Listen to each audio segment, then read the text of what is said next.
तारीख को यहाँ हजारों की संख्या में किसान इकट्ठा हुए और दुष्यंत चौटाला की कोठी का घेराव किया, जिस कोठी के बाहर कभी कुत्ते ने भी आवाज नहीं करने दिया करते, वहां सरसा का किसान खूब चिल्लाया कि नहीं चिल्लाया भाई। गेट कैमरे उनके सारे बंद हो गए और ये काम बुधवार ने यहां से बिजली मंत्री चौधरी रणजीत सिंह की कोठी का घेराव हजारों की संख्या में किसान करने का काम करेंगे। जब तक ये खट्टर माफी नहीं मांग ले कि ये किसान मेरे बाप से और मैंने अपने बाप पर लट उठाया, जब तक डंडा नहीं छोड़ांगे। तो इन्हीं विषयों को लेकर हमारी ये ज्यादा समय ना लेते हुए भाई बलराज को कहूंगा कि वो आए और आपके बीच अपना विचार साझा करें।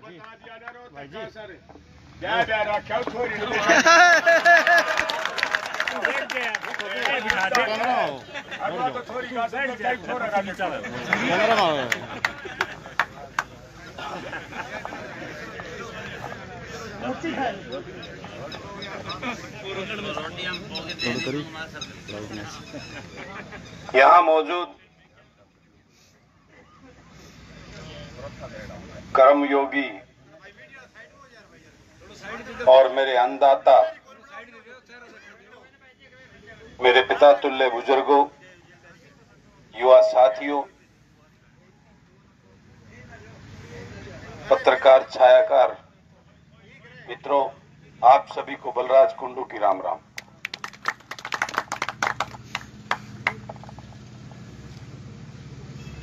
वो प्रधान जी वाला तो जवाब मेरे चाचा ने उठ के दे दिया था। अब रही बात, आज मैं अभी बालसमंद से आया हूं। वहां का किसान भी करीबन 19 गांवों का किसान इसी अपनी नरमा की फसल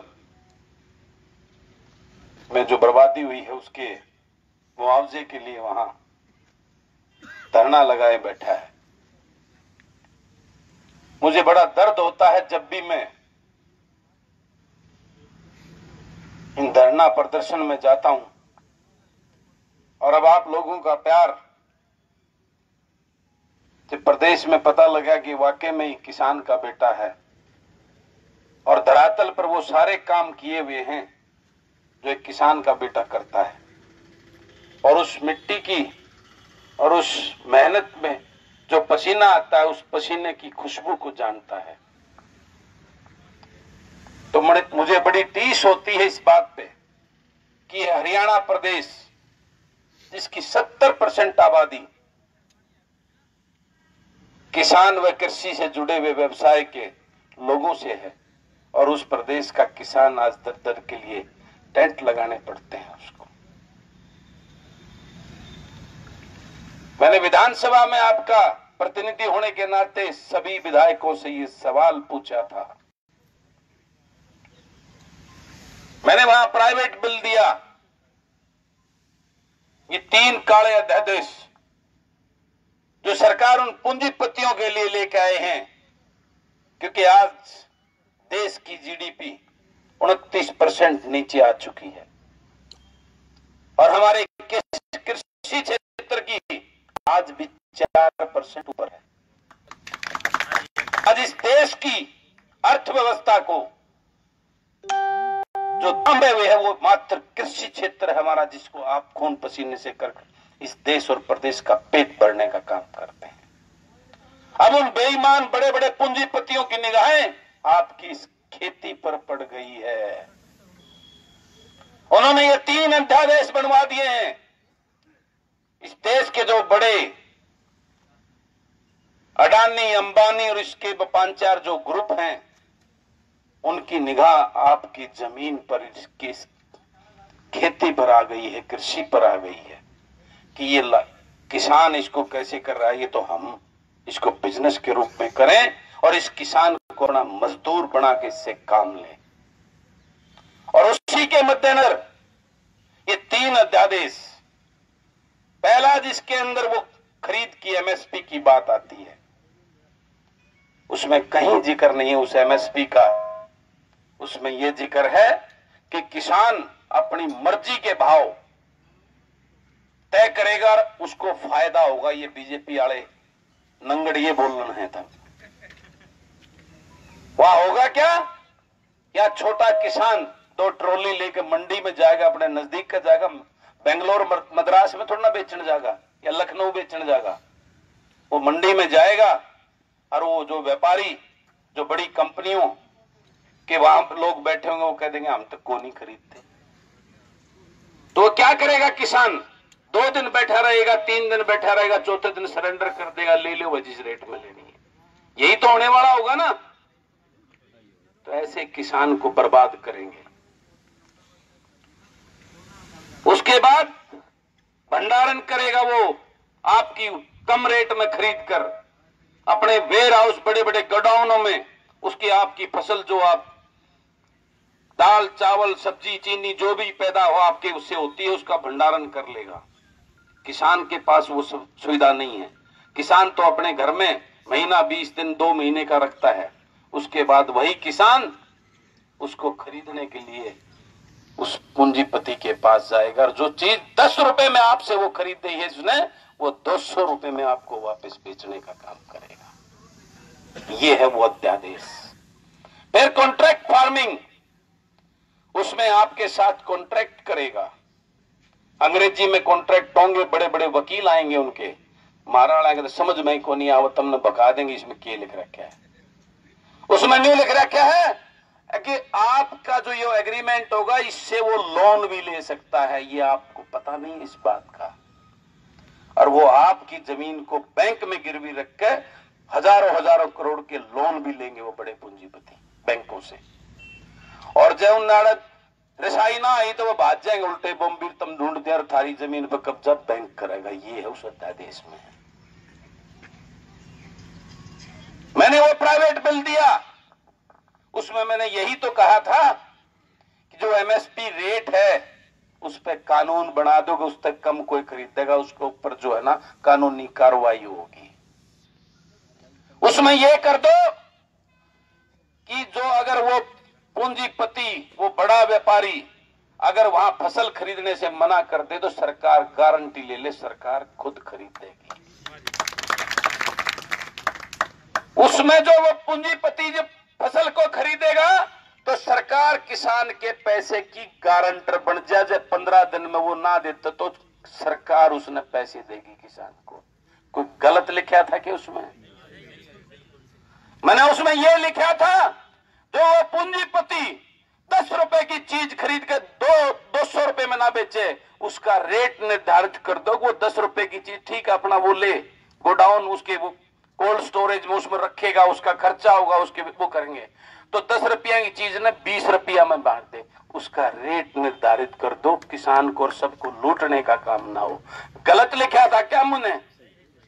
उसके बाद मैंने ये लिखा था कि ये क्लाज काट दो, जमींदार की उस एग्रीमेंट में वो पूंजीपति लोन नहीं लेगा उसकी जमीन के ऊपर। क्या गलत लिखा था मैंने? ये 4-5 चीजें थी जिसको अमेंडमेंट कर दो, उसके बाद तीनों अध्यादेशों को ले आओ, हमें कोई एतराज नहीं। लेकिन ले कौन आवे? वो अध्यादेश तो बने ही उन पूंजीपतियों को ने अपने दफ्तरों में बना के सरकार को दे रखे, क्योंकि सरकार का रिमोट तो उन पूंजीपतियों के हाथ में वही चलाती हैं। आपको मजदूर, आपके खेत पे मजदूर बनाना चाहती है, ये इसकी मंशा है इसकी। मैं आपको कहना चाहता हूं, आपको सदैव सावधान होना पड़ेगा। जो 6 साल पहले ये भारतीय जनता पार्टी के पाखंडी नेता कपड़े उतारकर किसान के लिए आय दुगनी करने के जो नौटंकी ड्रामे किए थे, अब वक्त आ गया है उनके कपड़े आपको उतारने पड़ेंगे। ये कहने आपके बीच में आया हूं। मैं विधानसभा की बात आपने देखी होंगी, लाइव चल रहा था, मैं हैरान था वहां पे। मुझे पता लगा मेरे से पहले 2 हमारे साथी कांग्रेस के विधायक महोदय आए थे। मैंने एक एक से पूछा था, रे भैया बोलो, उस किसान की वोट पे 70% आबादी इस प्रदेश की किसान और उससे जुड़े हुए लोगों की है। उन्होंने वोट देकर अपना वकील बनाकर आपको विधानसभा में भेजने का काम किया है। क्या कर रहे हो? वो लोग आपसे जवाब मांगेंगे, बोलते क्यों नहीं? लेकिन मुझे दुख है इस बात का, जो बाहर एक दूसरे को बड़ी बड़ी गालियां, अपने आप को धरती पुत्र, किसान जैसी बड़ी बड़ी बात करते हैं, वो चोंच से चोंच मिलाकर एक दूसरे के साथ गले मिलते देखे। आपके लिए बोलने वाला कोई नहीं मिला मुझे वहां पे। इस बात की टीस है मुझे, ये बात आपको बताने आपके बीच में आया हूं। चौधरी छोटराम जी को हम अपना मसीहा मानते हैं, चौधरी छोटराम जी को अपना भगवान मानते हैं। हमारे को यह उनकी बदौलत।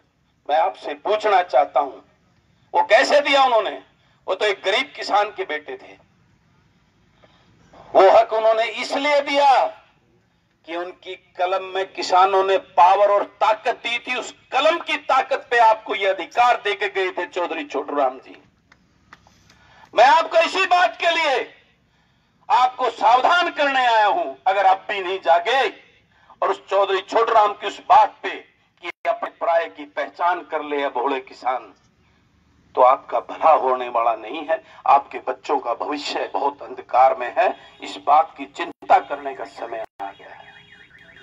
उस विधानसभा में ये जितने पहले के मुख्यमंत्री और वो जो नेता बैठे हैं जो एक दूसरे को गाली देते हैं, वो अपने आप को बड़ा हितैषी बनाने की बात करते हैं, क्योंकि उनका सबका जो इसका खून चूस के पैसा कमाया इस प्रदेश से, उनका सबका पैसा उन बिल्डरों के पास लगा। उन बिल्डरों के लिए बिल पास करने का काम किया। मेरे 1900 पीटीआई भाई जो सड़क पर बैठे हैं, उनके लिए बिल लाने का काम नहीं किया उन्होंने। कितना बड़ा दुर्भाग्य है। आज प्रदेश के अंदर युवा हताश है, उनकी नौकरियां छीनी जा रही है, नई नौकरियों का कोई व्यवस्था नहीं है। मेरे जो किसान, कमेरा वर्ग, मजदूर वर्ग, व्यापारी, छोटा व्यापारी, उनके जो बच्चे युवा साथी हैं, उनके पास एक विकल्प था, चल नौकरी नहीं मिलती तो अपनी खेती में गुजारा करके अपना काम धंधा कर लेंगे, उसको भी छीनने का काम कर रही हैं। तो मेरा युवा हताश बैठा है, क्या करूं, भविष्य क्या होगा मेरा? पहले आप और तो 5-5, 4-4 हजार दे, तो टाबर भी एक से हैं। उन्हें नौकरी ना मिले, कोई सुसाइड करेगा, किसी का ब्याह को नहीं हो, तो आगे तो तारा वंश भी खत्म होने के काम करने लग रहे। इस बात के लिए सावधान होने की जरूरत आपको सावधान होना पड़ेगा। और ये जो नेता जो आपको ठग कर मीठी मीठी बात करके आपका वोट लेकर जो ये राजाशाही करने का काम कर रहे हैं, इनके पजामे काटने होंगे जब जाके काबू होंगे। इस बात के लिए आपके बीच में आया हूं। आज समय आ गया है, किसान, मजदूर, कमेरा वर्ग, छोटे व्यापारी को और युवा को, इन सब का चेहरा आपके सामने है। अब फैसला आपको लेना होगा। आपको यह संकल्प लेना होगा कि विधानसभा में आप अपने उस बेटे को और उस पढ़े लिखे ईमानदार, जिसको मिट्टी और पसीने की खुशबू का पता हो, उसको विधानसभा में अपना वकील बना के भेजना, ताकि आपको यहां टेंट लगा के ना बैठना पड़े। आपका वो वकील विधानसभा में अपनी वकालत करके आपकी और आपको आपके हक दिलाने का काम करे। ये वंशवाद, ये राजाशाही, ये दिल्ली के महलों से, बड़े बड़े महलों से कबूतर उड़ के आते हैं और आपके यहां दाना चुग के वापस महलों में चले जाते हैं। इनको नहीं पता जो दाना तुम चुग के आए हो, वो किसान कितनी मेहनत और पसीने और कष्ट से उसको पैदा करता है, इस देश का पेट भरता है। लेकिन वो अब वक्त आ गया है, उन कबूतरों को लठ लेकर खड़े हो जाओ, उनको यहां बैठने नहीं देना, उल्टा दिल्ली भेजने का काम करना है। कितना बड़ा दुर्भाग्य है। इस प्रदेश का गृह मंत्री ये कहता है पीपली में मेरे बुजुर्गों पर लाठियां बाजी गई, और वो होम मिनिस्टर, गृह मंत्री ये कहता है लाठी चार्ज हुआ ही नहीं। क्योंकि आजकल हमारे गृह मंत्री जी तो, उनको बुढ़ापे में इश्क हो गया, कंगना का चिंता ज्यादा रहती, उसका दरवाजा टूट गया, उसका छज्जा टूट गया। मेरे किसान नजर नहीं आते उस होम मिनिस्टर साहब को। अब वक्त आ गया है, बोले किसान, युवा, मजदूर और छोटे व्यापारी, हम सबको संगठित होकर, एक होकर, इन्होंने हमारा भाईचारा भी तोड़ने का काम, पहले प्रदेश को जलाने का काम किया, लेकिन अब इनकी मंशा और नीति को जानते हुए हम सबको संगठित और एक होकर इनकी ईंट से ईंट बजानी होगी।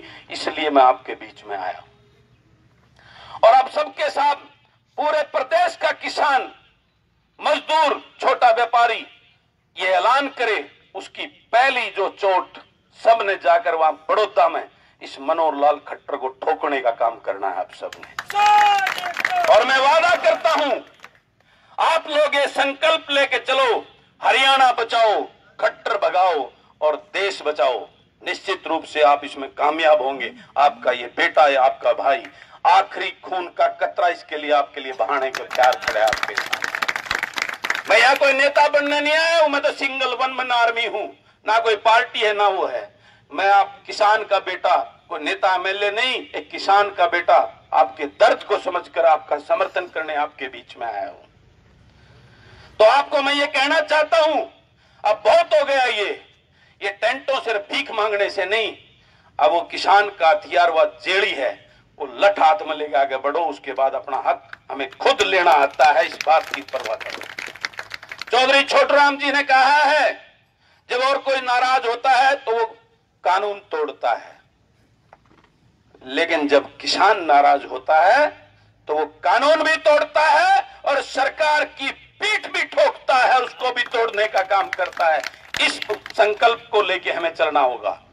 और मैं आपको बताता हूं, ये जो यहां सिर्फ इस सरकार में, इस प्रदेश को और आपको लूटने के अलावा सरकार नाम की कोई चीज नहीं है, किसी को कोई चिंता नहीं। ये सब आप भी रहे होंगे।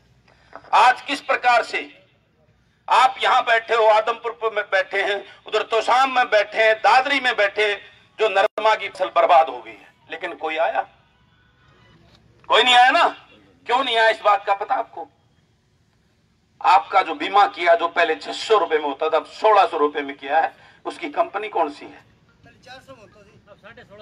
1650 में उसकी कंपनी कौन सी है? रिलायंस कंपनी का बीमा है। वो उनका बाप है, उसको पैसे देने पड़ेंगे, इसलिए 10% वो ऊपर से बोल के रिपोर्ट बोलती।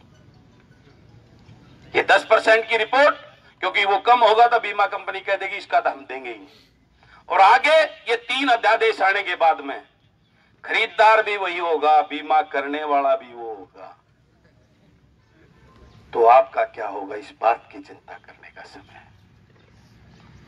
तो आज मीडिया के साथियों के माध्यम से मैं आप सबको कहता हूं, बहुत हो गया, अब एक संगठित हो जाओ और अपना बेटा जो किसान की दर्द को समझता हो, ईमानदार हो, जो किसी के आगे झुके नहीं, टूटे नहीं, उसको अपना वकील बना के भेजने का काम करो। ये वंशवाद, ये राजाशाही जो रजवाड़े आप लोगों ने बना दिए हैं, उस रजवाड़े को खत्म करो। जो हकीकत में आपकी वकालत करे, उस बेटे को अपने को लांस में भेजो, अन्यथा आपका भला होने वाला नहीं है। मैं ये बात कहता हूं।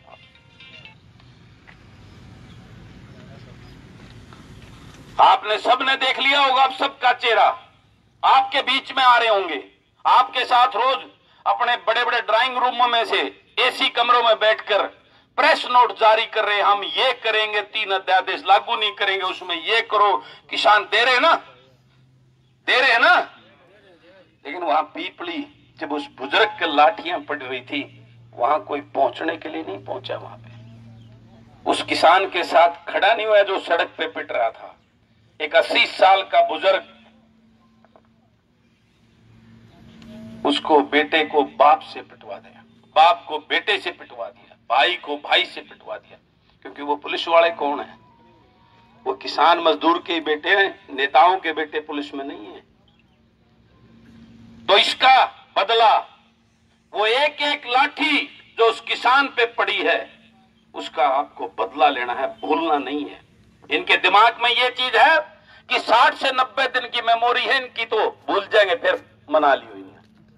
इस 30 को अगर वाकई में ही आपके अंदर एक सच्चे किसान का और छोटू राम की उस सोच जो लेके चले थे, उसकी महक आपके अंदर बसती है, तो इस एक एक लाठी का आपको हिसाब लेना होगा, उसका संकल्प लेना होगा। तो अंत में मैं ज्यादा कुछ ना कहते हुए आप सबको ये कहता हूं, मुझे आधी रात को याद करना, आपका ये बेटा, आपका ये भाई, किसान, मजदूर, व्यापारी और छोटे कर्मचारी के लिए जो भी अन्याय इसके साथ होगा, उसकी लड़ाई में सबसे आगे खून का आखिरी कतरा बहाने के लिए आपके बीच में आगे मेरे लायक जो भी आप आदेश देंगे, मुझे वहां से आने में टाइम लगेगा, उससे ज्यादा टाइम नहीं लगेगा। मैं ये आपको विश्वास और भरोसा दिलवाता हूं इस बात के लिए। और अंत में फिर वही बात कहता हूं, चौधरी छोटूराम जी की उस बात को याद कर लो, अपने और पराये की पहचान कर लो। ये नौटंकीबाज जो जुमले फेंक कर, बड़ी बड़ी बातें करके आपका हितैषी होने की उन नेताओं को सबक सिखाने का आज संकल्प लेके आपको जाना है। इन्हीं शब्दों के साथ मैं अपनी वाणी को विश्राम देता हूं। जाने अनजाने में मेरे मुख से कोई गलत बात निकली हो तो आपका बेटा, आपका भाई हूं, मुझे माफ कर देना।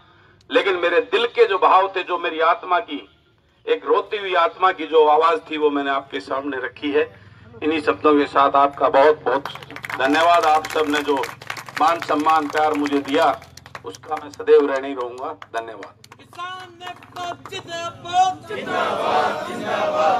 तो सभी साथियों, हमने 12:30 बजे पुतला फूंकने का प्रोग्राम बनाया था। पहले तो ये हरियाणा सरकार या अनिल विज पड़े है, इसने बाहर ले आके